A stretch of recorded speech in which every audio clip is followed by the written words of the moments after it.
What do you need to prove to have a successful personal injury case in Tennessee? Well, first you've got to prove that there was negligence. Well, what is negligence? Negligence means basically that the other fellow did something he shouldn't have done or failed to do something he should have done.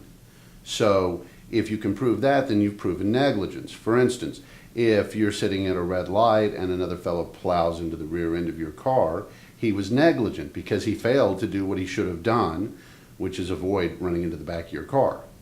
That's how it works, for instance, in an automobile accident case.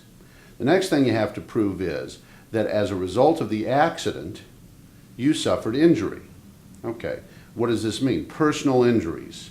It means that you suffered some sort of a bodily injury or even possibly a psychological injury as a result of this car wreck. How do you prove that? Well, you have to go to the doctor. You have to get treatment. You have to document your injury. The insurance company, the opposing lawyer, the judge, the jury, they're not going to take your word for it that you got hurt.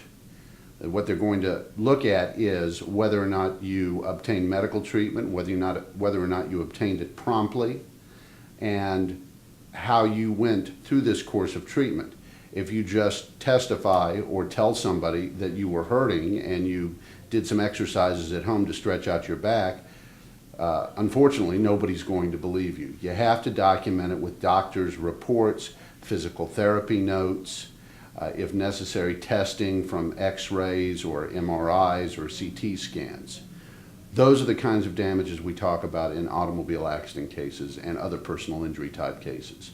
The final thing that you really have to show is that the damages or injuries you suffer from were caused by the negligence. We call this causation. You have to prove that the negligence caused the injuries. So those are the three things basically that you need to know about in terms of proving a personal injury case: negligence, damages, and causation.